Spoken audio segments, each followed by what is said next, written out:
330 ನಿಯಮದ ಅಡಿಯಲ್ಲಿ ನಾನು ಉನ್ನತ ಶಿಕ್ಷಣ ಸಚಿವರನ್ನು ಕುಸಿಯುತ್ತಿರುವ ಉನ್ನತ ಶಿಕ್ಷಣದ ಸ್ಥಿತಿ ಕುರಿತು ಮತ್ತು ಸವಿಸ್ತಾರವಾಗಿ ಅದಕ್ಕೆ ಸಂಬಂಧಪಟ್ಟಂಥ ವಿಷಯವನ್ನು ಪ್ರಸ್ತಾವನೆ ಮಾಡುವುದಕ್ಕಾಗಿ ತಮ್ಮ ಮುಖಾಂತರ ಅನುಮತಿಯನ್ನು ಕೇಳುತ್ತೇನೆ. ಸನ್ಮಾನ್ಯ ಸಭಾಪತಿಗಳೇ, ಇವತ್ತು ವಿಶ್ವವಿದ್ಯಾಲಯಗಳು ಉನ್ನತ ಮಟ್ಟದಲ್ಲಿ ಮಕ್ಕಳ ಒಂದು ಭವಿಷ್ಯವನ್ನು ನಿರ್ಮಾಣ ಮಾಡಬೇಕು ಮತ್ತು ಆರ್ಥಿಕ ಪ್ರಗತಿಗೆ ಪೂರಕವಾಗಿರಬೇಕಂತಕ್ಕಂಥ ಉದ್ದೇಶದಿಂದ ನಾವು ವಿಶ್ವವಿದ್ಯಾಲಯಗಳ ಸ್ಥಾಪನೆ ಮಾಡಿದ್ದನ್ನು ಕಾಣುತ್ತೇವೆ. ಅಲ್ಲಿ ಸಾಮಾನ್ಯವಾಗಿ ಬಹುಮುಖ್ಯವಾಗಿ ಬೋಧನೆ ಮತ್ತು ಸಂಶೋಧನೆ ಎರಡೂ ಸರಿಸಮಾನವಾಗಿ ನಡಿಬೇಕಂತಕ್ಕಂಥ ಉದ್ದೇಶದಿಂದ ನಾವು ವಿಶ್ವವಿದ್ಯಾಲಯಗಳು ಪ್ರಾರಂಭವಾಗಿದ್ದಾವೆ. ಈ ವಿಶ್ವವಿದ್ಯಾಲಯಗಳು ಪ್ರಾರಂಭವಾಗಿ ಹೆಚ್ಚು ಕಡಿಮೆ ನಾವು ಎಲ್ಲ ಜಿಲ್ಲೆಗಳಲ್ಲಿ ವಿಶ್ವವಿದ್ಯಾಲಯಗಳು ಮುಟ್ಟಿದ್ದಾವೆ. ಆದರೆ ಬದಲಾದಂಥ ಆರ್ಥಿಕ ವ್ಯವಸ್ಥೆಯಲ್ಲಿ ಮತ್ತು ತಾಂತ್ರಿಕ ಒಂದು ವ್ಯವಸ್ಥೆಯಲ್ಲಿ ಯಾರು ಮಧ್ಯಮ ವರ್ಗದವರು ಮತ್ತು ಮಧ್ಯಮ ವರ್ಗದಿರ್ತಾರೆ ತಮ್ಮ ಮಕ್ಕಳಿಗೆ ಶಿಕ್ಷಣ ಕೊಡಬೇಕಾದಾಗ ಅವರು ಪ್ರೊಫೆಷ್ನಲ್ ಕೋರ್ಸ್ಗಳಿಗೆ ಕಳಿಸ್ತಾರೆ, ಎಂಜಿನಿಯರಿಂಗೋ ಮೆಡಿಕಲ್ಗಳಿಗೆ ಕಳಿಸ್ತಾರೆ. ಆದರೆ ಶಿಕ್ಷಣ ಕೊಡಬೇಕಂತಕ್ಕಂಥ ಆಸೆಯಿಂದ ಇರ್ತಕ್ಕಂಥ ಪಾಲಕರು, ವಿಶೇಷವಾಗಿ ಗ್ರಾಮೀಣ ಭಾಗದಲ್ಲಿರ್ತಕ್ಕಂಥ ಎಲ್ಲ ಪಾಲಕರು ತಮ್ಮ ಮಕ್ಕಳಿಗೆ ಶಿಕ್ಷಣ ಕೊಡಬೇಕು ಅಂತ ಅಪೇಕ್ಷೆ ಪಟ್ಟಾಗ ಅವರು ವಿಶ್ವವಿದ್ಯಾಲಯಕ್ಕೆ ಸಾಂಪ್ರದಾಯಿಕವಾಗಿರ್ತಕ್ಕಂಥ ಕೋರ್ಸ್ಗಳಿಗೆ ಪ್ರಿಫರ್ ಮಾಡ್ತಾರೆ. ಏಕೆಂದರೆ ಅವರ ಸಾಮರ್ಥ್ಯವು ಅಷ್ಟೇ ಇರ್ತದೆ. ಅದರಲ್ಲಿ ವಿಶೇಷವಾಗಿ ಇತ್ತೀಚಿನ ದಿನಗಳಲ್ಲಿ ವಿದ್ಯಾರ್ಥಿನಿಯರು ಓದುವುದಕ್ಕಾಗಿ ಹೆಚ್ಚಿಗೆ ಬರ್ತಾ ಇದ್ದಾರೆ. ವಿದ್ಯಾರ್ಥಿನಿಯರು ಬರ್ತಿರಬೇಕಾದಾಗ ನಾವು ಅಲ್ಲಿ ದೂರ ಹೋಗಿ ಕಳ್ಸೋಕ್ಕಾಗೋದಿಲ್ಲ, ಹತ್ತಿರದಲ್ಲೇ ಇರ್ತಕ್ಕಂಥ ವಿಶ್ವವಿದ್ಯಾಲಯಕ್ಕೆ ನಾವು ಕಳಿಸ್ಬೇಕಂತಕ್ಕಂಥ ಅಪೇಕ್ಷೆಯಿಂದ ಹೆಣ್ಣು ಮಕ್ಕಳ ಸಂಖ್ಯೆ ಇವತ್ತು ನಾವು ಸಾಂಪ್ರದಾಯಿಕ ವಿಶ್ವವಿದ್ಯಾಲಯಗಳಲ್ಲಿ ಕಾಣುತ್ತೇವೆ. ಇದು ಒಂದು ಬದಲಾವಣೆ. ಇದು ಯಾಕೆ ಹೇಳ್ತಾ ಇದ್ದಾರೆ ಅಂದರೆ, ಈ ಗ್ರಾಮೀಣ ಪ್ರದೇಶದಿಂದ ಬರ್ತಕ್ಕಂಥ ವಿದ್ಯಾರ್ಥಿಗಳಿಗೆ ಈ ಒಂದು ಸಾಂಪ್ರದಾಯಿಕ ಕೋರ್ಸುಗಳ ಬೇಡಿಕೆ ಹೆಚ್ಚಾಗಿದೆ. ವಿಶ್ವವಿದ್ಯಾಲಯಗಳಿಗೆ ಅವರಿಗೆ ಅನಿವಾರ್ಯವಾಗಿ ಮುಂದಿನ ಉನ್ನತ ಶಿಕ್ಷಣ ಪಡೆಯುವುದಕ್ಕಾಗಿ ಅವರು ಬರ್ತಾ ಇದ್ದಾರೆ. ಈ ಅಪೇಕ್ಷೆಯಿಂದ ಬರ್ತಕ್ಕಂಥ ಈ ಮಕ್ಕಳಿಗೆ ಈ ಉನ್ನತ ಶಿಕ್ಷಣಕ್ಕೆ ಪಡಿಬೇಕಾದ ವಿಶ್ವವಿದ್ಯಾಲಯಗಳು ಬಂದಾಗ ವಿಶ್ವವಿದ್ಯಾಲಯಗಳ ಸ್ಥಿತಿ ನಾವು ನೋಡಿದಾಗ ಯಾವ ರೀತಿ ಇದೆ ಅನ್ನೋದೇ ನನ್ನ ಮುಖ್ಯವಾಗಿರ್ತಕ್ಕಂಥ ಒಂದು ಪ್ರಶ್ನೆ. ಏಕೆಂದರೆ ನಾನು ಹಿಂದೆ ಒಮ್ಮೆ ಪ್ರಶ್ನೆ ಹಾಕಿದ್ದೆ, ಅಲ್ಲಿ ಸನ್ಮಾನ್ಯ ಸಚಿವರು ಉತ್ತರ ಕೊಟ್ಟಿದ್ದಾರೆ. 2997 ಹುದ್ದೆಗಳು ಖಾಲಿದ್ದಾವಂತೆ ವಿಶ್ವವಿದ್ಯಾಲಯಗಳಲ್ಲಿ. 2997 ಸರಿಸುಮಾರು 66ರಿಂದ 70% ಹುದ್ದೆಗಳು ಖಾಲಿದ್ದಾವಂತೆ ಸಚಿವರೇ ನಮಗೆ ಉತ್ತರ ಕೊಟ್ಟಿದ್ದಾರೆ. ಅಂದರೆ ಖಾಲಿ ಹುದ್ದೆಗಳು ಇಟ್ಕೊಂಡು ವಿಶ್ವವಿದ್ಯಾಲಯಗಳು ಯಾವ ರೀತಿ ನಡೀತಾವೆ, ಬೋಧನೆ ಯಾವ ರೀತಿ ಮಾಡ್ತಾರೆ, ಇನ್ನು ಸಂಶೋಧನೆ ನಂತರದ ಪ್ರಶ್ನೆ. ಅಂದರೆ ಈ ರೀತಿಯಾಗಿರ್ತಕ್ಕಂಥ ವ್ಯವಸ್ಥೆ ಇರಬೇಕಾದಾಗ ವಿಶ್ವವಿದ್ಯಾಲಯಗಳ ಸ್ಥಿತಿ ಭಾಳ ದುಸ್ಥಿತಿಗಿದೆ ಮತ್ತು ಭಾಳ ಅಧೋಗತಿಗೆ ಹೋಗಿದೆ ಅನ್ನೋದು ತಮ್ಮ ಮುಖಾಂತರ ಸನ್ಮಾನ ಸಚಿವರಿಗೆ ಮನವರಿಕೆ ಮಾಡಲು ನಾನು ಈ ಅಪೇಕ್ಷೆ ಪಡ್ತೇನೆ. ಏಕೆಂದರೆ ಕರ್ನಾಟಕ ವಿಶ್ವವಿದ್ಯಾಲಯ ತೆಗೆದುಕೊಂಡಾಗ ಪಿಂಚಣಿ ಕೊಡೋದಕ್ಕೆ ಹಣ ಇಲ್ಲ. ಗುಲ್ಬರ್ಗ ವಿಶ್ವವಿದ್ಯಾಲಯ ತೆಗೆದುಕೊಂಡಾಗ ಸುಮಾರು 206 ಅಲ್ಲಿ ಇರ್ತಕ್ಕಂಥ ಹುದ್ದೆಗಳು ಸ್ಯಾಂಕ್ಷನ್ಡ್ ಪೋಸ್ಟ್, 206 ಸ್ಯಾಂಕ್ಷನ್ಡ್ ಪೋಸ್ಟಲ್ಲಿ ಕೆಲಸ ಮಾಡ್ತಕ್ಕಂಥವ್ರು ಕೇವಲ 30 ಮಾತ್ರ. ಅಂದರೆ 10% ಸಹ ಇಲ್ಲ. ಇಲ್ಲಿ ಅಷ್ಟು ಕಡಿಮೆ ಪ್ರಮಾಣದಲ್ಲಿರ್ತಕ್ಕಂಥ ಪ್ರಾಧ್ಯಾಪಕರು ಇಟ್ಕೊಂಡು ಅಂಥ ದೊಡ್ಡ ವಿಶ್ವವಿದ್ಯಾಲಯ, ಸುಮಾರು 40 ವರ್ಷಗಳಿಂದ ಇರ್ತಕ್ಕಂಥ ವಿಶ್ವವಿದ್ಯಾಲಯ, 1980ರಲ್ಲಿ ಪ್ರಾರಂಭವಾಗಿರ್ತಕ್ಕಂಥ ವಿಶ್ವವಿದ್ಯಾಲಯ, ಅವರು ವಿಶ್ವವಿದ್ಯಾಲಯ ಯಾವ ರೀತಿ ನಡೆಸ್ಕೊಳ್ಬೇಕು ಅದೇ ರೀತಿಯಾಗಿರ್ತಕ್ಕಂಥದ್ದು. ಜಾನಪದ ವಿಶ್ವವಿದ್ಯಾಲಯ ಅಲ್ಲಿ ನೇಮಕಾತಿ ಇಲ್ಲ. ಆಮೇಲೆ ಗ್ರಾಮೀಣ ಅಭಿವೃದ್ಧಿ ರೂರಲ್ ಡೆವಲಪ್ಮೆಂಟ್ ವಿಶ್ವವಿದ್ಯಾಲಯ ಗದಗ, ಅಲ್ಲಿ ವೈಸ್ ಚಾನ್ಸಲರು ಮತ್ತು ರಿಜಿಸ್ಟ್ರಾರ್ ಬಿಟ್ಟರೆ ಪರ್ಮನೆಂಟ್ ಹುದ್ದೆಗಳು ಯಾವುದೂ ಇಲ್ಲ. ಸೊ ಹಂಪಿ ವಿಶ್ವವಿದ್ಯಾಲಯಕ್ಕೆ ಹೋದರೆ, ಹಂಪಿ ವಿಶ್ವವಿದ್ಯಾಲಯ ಈಗಾಗಲೇ ನಿವೃತ್ತಿ ಆಗ್ತಕ್ಕಂಥವ್ರು 30 ಜನ ಇದ್ದಾರೆ, ನಿವೃತ್ತಿ ಅಂಚಿನಲ್ಲಿ ಇರ್ತಕ್ಕಂಥವ್ರು 47 ಜನ ಇದ್ದಾರೆ, ಉಳಿಯೋರು ಕೇವಲ ಮತ್ತೆ 30-40 ಜನ ಇರ್ತಾರೆ. ಹಂಪಿ ವಿಶ್ವವಿದ್ಯಾಲಯದಲ್ಲಿ ಅಲ್ಲಿ ಕರೆಂಟ್ ಬಿಲ್ ಕಟ್ಟುವುದಕ್ಕೆ ಹಣ ಇಲ್ಲ ಅಂತಂದರೆ ನಾವು ಯಾವ ರೀತಿಯಲ್ಲಿ ಇರ್ತಕ್ಕಂಥ ಸ್ಥಿತಿ ವಿಶ್ವವಿದ್ಯಾಲಯಗಳು ಇದ್ದಾವೆ ಅನ್ನೋದನ್ನು ತಮ್ಮ ಮುಖಾಂತರ ಸನ್ಮಾನ್ಯ ಸಚಿವರಿಗೆ ನಾನು ಗಮನಕ್ಕೆ ತರೋದಕ್ಕೆ ಇಷ್ಟಪಡ್ತೇನೆ. ಇಂಥ ಪರಿಸ್ಥಿತಿಯಲ್ಲಿ ಇರಬೇಕಾದಂಥ ವಿಶ್ವವಿದ್ಯಾಲಯಗಳು ಅಲ್ಲಿ ಓದಲು ಹೋಗ್ತಕ್ಕಂಥ ಮಕ್ಕಳ ಭವಿಷ್ಯ ಯಾವ ರೀತಿ ಸುಧಾರಣೆ ಆಗಲು ಸಾಧ್ಯವಾಗ್ತದೆ? ಅದಕ್ಕಾಗಿ ಈ ಒಂದು ಪರಿಸ್ಥಿತಿ ಸುಧಾರಣೆ ಆಗಬೇಕು ಅಂತಕ್ಕಂಥ ಒಂದು ವಿಷಯವನ್ನು ಇಟ್ಕೊಂಡು ನಾನು ಸನ್ಮಾನ್ಯ ಸಚಿವರಲ್ಲಿ ಮನವರಿಕೆ ಮಾಡಲು ಇಷ್ಟಪಡ್ತೇನೆ. ಇಲ್ಲಿ ತಾಂತ್ರಿಕ ವಿಶ್ವವಿದ್ಯಾಲಯ ಇದೆ, ಕರ್ನಾಟಕದಲ್ಲಿರ್ತಕ್ಕಂಥ ವಿಶ್ವೇಶ್ವರಯ್ಯ ತಾಂತ್ರಿಕ ವಿಶ್ವವಿದ್ಯಾಲಯ VTU ಅಂತ ನಾವು ಕರಿತೇವೆ, ಅದು ಬೆಳಗಾವಿಯಲ್ಲಿದೆ. ಅದಕ್ಕೆ ಬರ್ತಕ್ಕಂಥ ಆದಾಯ ಸರಿಸುಮಾರು 200 ಕೋಟಿ ಸ್ವತಂತ್ರವಾಗಿ ಆದಾಯ ಬರ್ತದೆ. ಅಂದರೆ ಸರ್ಕಾರ ಯಾವುದೇ ರೀತಿಯಿಂದ ಅವರಿಗೆ ಗ್ರಾಂಟ್ ಕೊಡೋದಿಲ್ಲ. ಈ 200 ಕೋಟಿ ರೂಪಾಯಿಯಲ್ಲಿ 197 ಕೋಟಿ ರೂಪಾಯಿ ಅಲ್ಲಿ ಸ್ಯಾಲ್ರಿ ಮತ್ತು ಇನ್ನಿತರ ಕಾರ್ಯಕ್ರಮ ಇದಕ್ಕೆ ಹೋಗ್ತದೆ. ಅಂದರೆ ಅವರಿಗೆ ಹಣನೇ ಉಳಿಯೋದಿಲ್ಲ. ಅವರಿಗೇ ಬರ್ತಕ್ಕಂಥ ಸಂಪನ್ಮೂಲ ಮತ್ತು ಅಲ್ಲಿ ಹೋಗ್ತಕ್ಕಂಥದ್ದು ಅಲ್ಲಿ ಅವರಿಗೆ ಬರ್ತಕ್ಕಂಥ ಸಂಪನ್ಮೂಲ ಅಲ್ಲಿ ಕೇವಲ ಸ್ಯಾಲ್ರಿಗೆ ಹೋಗ್ತದೆ. ಇನ್ನು ಅಭಿವೃದ್ಧಿ ದೂರ ಉಳಿತು. ಇನ್ನು ರಾಣಿ ಚೆನ್ನಮ್ಮ ವಿಶ್ವವಿದ್ಯಾಲಯ, ಯಾವ ವಿಶ್ವವಿದ್ಯಾಲಯದಲ್ಲಿ ನಾನು ಕೆಲಸ ಮಾಡಿದ್ದೆ, ಆ ವಿಶ್ವವಿದ್ಯಾಲಯವು ತನಗೆ ಬರ್ತಕ್ಕಂಥ ಶುಲ್ಕದಲ್ಲಿ 110 ಕೋಟಿ ರೂಪಾಯಿ ಸರ್ಕಾರಕ್ಕೆ ಕೊಟ್ಟಿದೆ. ಈಗಾಗಲೇ ಉದ್ಘಾಟನೆ ಅಲ್ಲಿ ಫೌಂಡೇಶನ್ ಭೂಮಿ ಪೂಜೆ ಆಗಿ 4 ವರ್ಷ ಆಯಿತು. ನಾನು MLC 110 ಕೋಟಿ ಅಲ್ಲಿರ್ತಕ್ಕಂಥ ಶುಲ್ಕದಿಂದ. ಏಕೆಂದರೆ ರಾಣಿ ಚೆನ್ನಮ್ಮ ವಿಶ್ವವಿದ್ಯಾಲಯವು ಸುಮಾರು 300ರಿಂದ 400 ಕಾಲೇಜುಗಳು ಇರೋದ್ರಿಂದ ಅದಕ್ಕೆ ಆದಾಯ ಚೆನ್ನಾಗಿತ್ತು. ನಾನು ಅಲ್ಲಿ ಡೆಪ್ಯೂಟಿ ರಿಜಿಸ್ಟ್ರಾರ್ ಸ್ಪೆಷಲ್ ಆಫೀಸರ್ ಅಂತ ಕೆಲಸ ಮಾಡಿದ್ದೆ. ಅಲ್ಲಿ ಸುಮಾರು ಹಣ ಸಂಗ್ರಹ ಆಗಿತ್ತು. ಅದೆಲ್ಲವನ್ನು ಸರ್ಕಾರಕ್ಕೆ ಕೊಟ್ಟಿದ್ದಾರೆ, 110 ಕೋಟಿ ರೂಪಾಯಿ.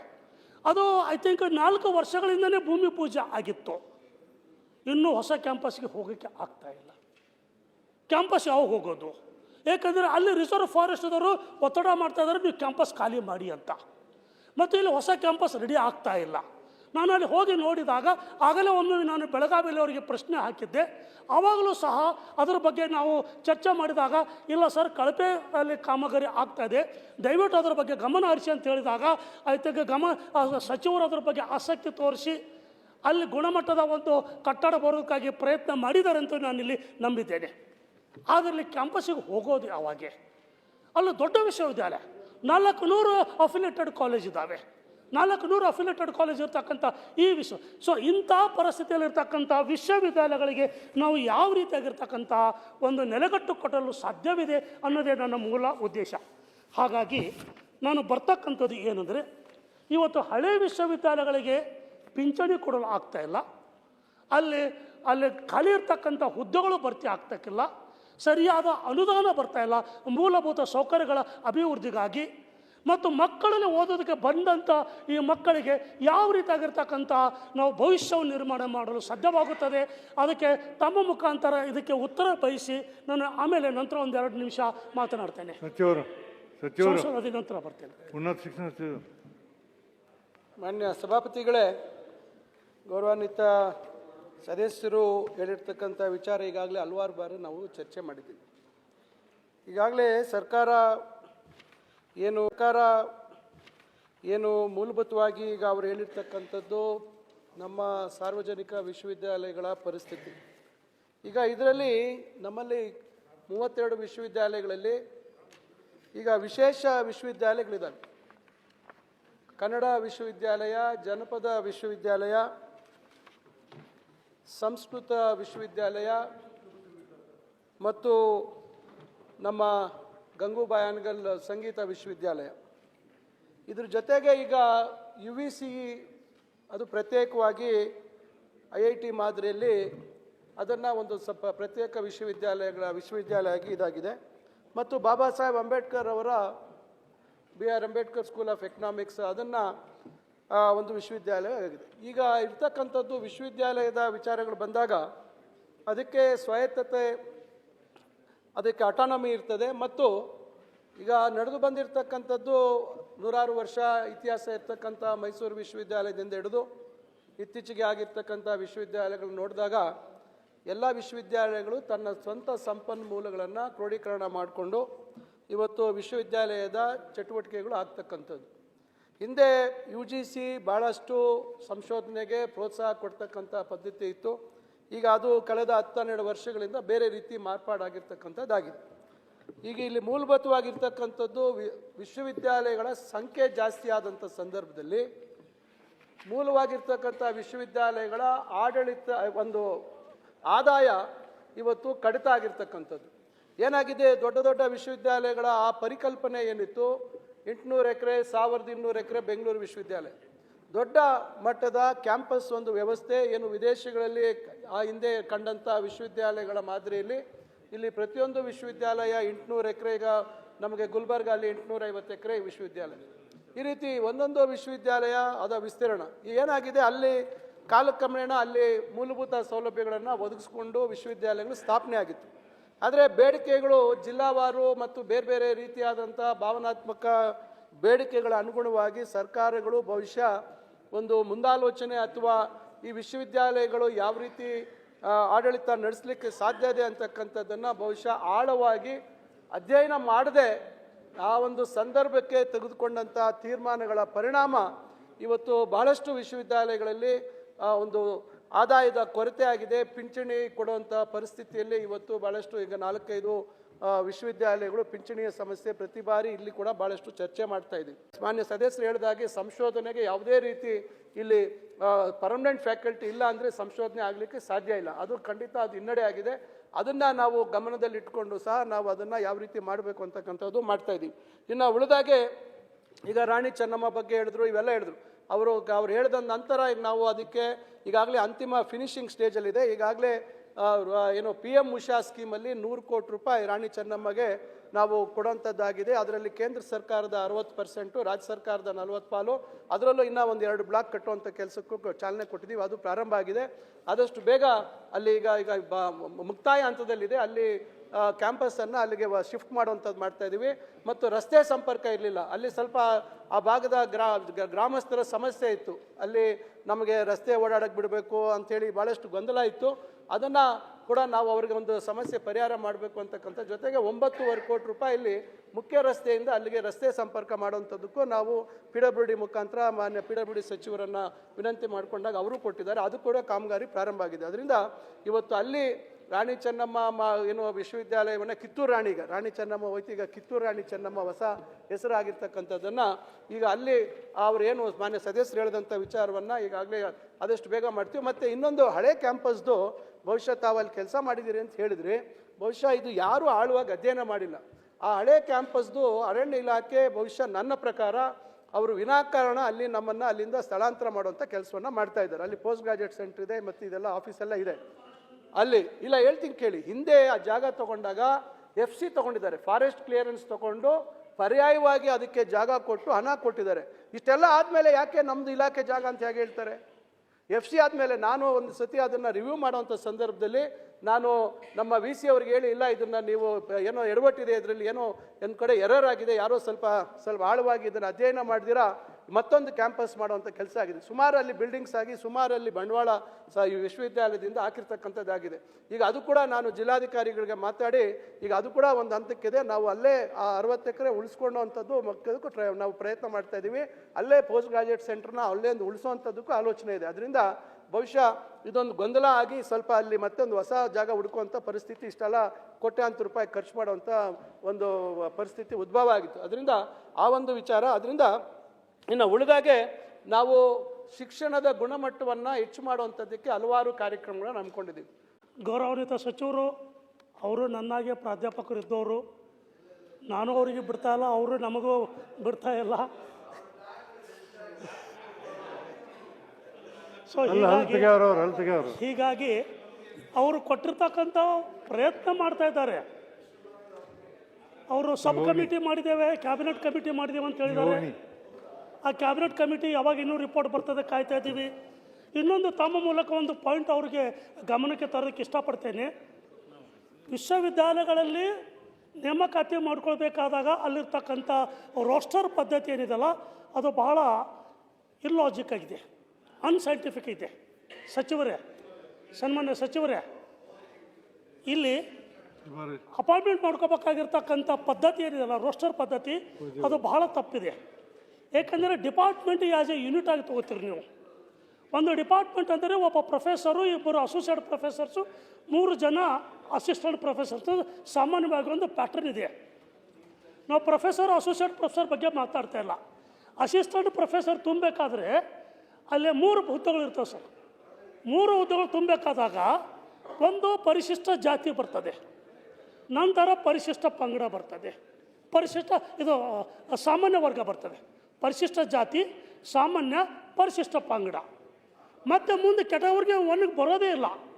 ಇದು ಎಲ್ಲ ಡಿಪಾರ್ಟ್ಮೆಂಟ್ಗಳಲ್ಲಿ ಇರ್ತಕ್ಕಂಥ ಒಂದು ವಿಷಯ. ಇದೊಂದು ತಮ್ಮ ಮುಖಾಂತರ ಸಚಿವರ ಗಮನಕ್ಕೆ ತರಕ್ಕೆ ಇಷ್ಟಪಡ್ತೇನೆ. ಇನ್ನು ಎರಡನೇದು, ಈ ವಿಶ್ವವಿದ್ಯಾಲಯಗಳಂದರೆ ಇವತ್ತು ದುರದೃಷ್ಟವಶಾತ್ತು ಹಗರಣಗಳ ಒಂದು ಕೇಂದ್ರಗಳಾಗಿದ್ದಾವೆ. ಮೊದಲನೇದು ಜಾತಿ ಕೇಂದ್ರವಾಗಿದ್ದಾವೆ, they are all centres of caste politics. ಎರಡನೇದು ಹಗರಣಗಳು, ವಿಷಯ ತೊಗೊಳ್ರಿ ಹಗರಣ, ರಿಜಿಸ್ಟರ್ ವಿಷಯ ತೊಗೊಳ್ರಿ ಹಗರಣ, ಅಂಕಪಟ್ಟಿ ವಿಷಯ ತೊಗೊಳ್ರಿ ಹಗರಣ, ನೇಮಕಾತಿ ಯಾವುದೋ ಸುದ್ದಿ ಇಲ್ಲವ. ಅದ್ರ ಬಗ್ಗೆ ಒಂದು ಕಾಂಪ್ರಿಹೆನ್ಸಿವ್ ಆಗಿ ಒಂದು ಅಧ್ಯಯನ ಮಾಡಿ ತಾವು ಇದ್ರ ಬಗ್ಗೆ ಒಂದು ಕ್ರಮ ಕೈಗೊಳ್ಳಬೇಕು. ಮತ್ತು ನಮ್ಮ ಜಿಲ್ಲೆಯ ನನ್ನ ಜಿಲ್ಲೆಯ ಕಲಬುರಗಿ ಜಿಲ್ಲೆಯ 2 ಪ್ರಭಾವಿ ಸಚಿವರು ಇಲ್ಲಿ ಕೂತಿದ್ದಾರೆ. ಒಬ್ಬರು ಉಸ್ತುವಾರಿ ಸಚಿವರು, ಇನ್ನೊಬ್ಬರು ಅದೇ ಜಿಲ್ಲೆಯವರು. 206 ಪೋಸ್ಟಲ್ಲಿ 30 ಜನ ಕೆಲಸ ಮಾಡ್ತಾಯಿದೆ ಅಂದರೆ ಎಷ್ಟು ಕೆಟ್ಟದಾಗಿರ್ತಕ್ಕ. ಸರ್, ಫಾರ್ ಯುವರ್ ಕೈಂಡ್ ಇನ್ಫಾರ್ಮೇಷನ್ನು, ಕೆಲವು ಡಿಪಾರ್ಟ್ಮೆಂಟಲ್ಲಿ clerks are heading the departments. Clerks are heading and they are temporary. Clerks themselves are temporary, they are heading. ಯಾಕಂದರೆ ಅಲ್ಲಿ ಬೇರೆ ಯಾರೂ ಇಲ್ಲ. ಸೊ ಅದಕ್ಕಾಗಿ ದಯವಿಟ್ಟು ತಾವು ಈ ಅಪಾರ್ಟ್ಮೆಂಟ್ ಬಗ್ಗೆ ಗಮನ ಕೊಡಬೇಕು ಅಂತ ಹೇಳಿ, ಇದು ನನ್ನ ಉದ್ದೇಶ ಇಷ್ಟೇ. ಗ್ರಾಮೀಣ ಪ್ರದೇಶದ ಮಕ್ಕಳು ಓದೋದಕ್ಕೆ ಬರ್ತಾ ಇದ್ದಾರೆ, ವಿದ್ಯಾರ್ಥಿನಿಯರು ಓದೋದಕ್ಕೆ ಬರ್ತಾ ಇದ್ದಾರೆ, ಓದಬೇಕು ಅಂತಕ್ಕಂಥ ಭವಿಷ್ಯ ಕೊಟ್ಕೊಳ್ಬೇಕಂತಕ್ಕಂಥ ಅಪೇಕ್ಷೆಯಿಂದ ಇವತ್ತು ನಿನ್ನೆ ಒಂದು ಪತ್ರಿಕೆಯಲ್ಲಿ ಬಂದು, ನಿನ್ನೆ ಮೊನ್ನೆ ಏನಂದರೆ ಈ ಟ್ರೆಡಿಷನಲ್ ಕೋರ್ಸ್ಗಳಿಗೆ ಡಿಮಾಂಡ್ ಕಡಿಮೆ ಆಗ್ತಾಯಿದೆ ಅಂತ. ಅದು ಡಿಮಾಂಡ್ ಕಡಿಮೆ ಆಗ್ತದೆ ಸಹಜವಾಗಿ, ಯಾಕಂದರೆ ಅನ್ಪ್ರೊಡಕ್ಟಿವ್, ಅಪಾಯಿಂಟ್ಮೆಂಟೇ ಇಲ್ಲ. ಸೊ ತಮ್ಮ ಮೂಲಕ ನಾನು ಕೇಳ್ಕೊಳ್ಳೋದಂದರೆ ಇದೆಲ್ಲದಕ್ಕೂ ಸರ್ಕಾರ ಮತ್ತು ಸಚಿವರು ಗಮನ ಹರಿಸಬೇಕು. ಉನ್ನತ ಶಿಕ್ಷಣ ಸುಧಾರಿಸಬೇಕು. ಉನ್ನತ ಶಿಕ್ಷಣ ಸುಧಾರಿಸಿದಾಗ ಮಾತ್ರ ಹ್ಯೂಮನ್ ಕ್ಯಾಪಿಟಲ್ ಹೆಚ್ಚಾಗ್ತದೆ, ನಮ್ಮ ದೇಶದ ಒಂದು ಅಭಿವೃದ್ಧಿ ಹೆಚ್ಚಾಗ್ತದೆ. ಅದಕ್ಕೆ ಪೂರಕವಾಗಿರ್ತಕ್ಕಂಥ ಮೂಲ ಒಂದು ಸೌಕರ್ಯ ಕೊಡಬೇಕಂತ ತಮ್ಮ ಮುಖಾಂತರ ಇಲ್ಲಿ ಅವರಿಗೆ ಮನವಿ ಮಾಡ್ತಾ ಅವಕಾಶ ಕೊಟ್ಟು, ಬಹುಮುಖ್ಯವಾಗಿರ್ತಕ್ಕಂಥ ಒಂದು ವಿಷಯಕ್ಕೆ ತಾವು ಅವಕಾಶ ಕೊಟ್ಟದಕ್ಕಾಗಿ ಕೈ ಮುಗಿದು ನಾನು ಧನ್ಯವಾದ ಅರ್ಪಿಸ್ತೇನೆ.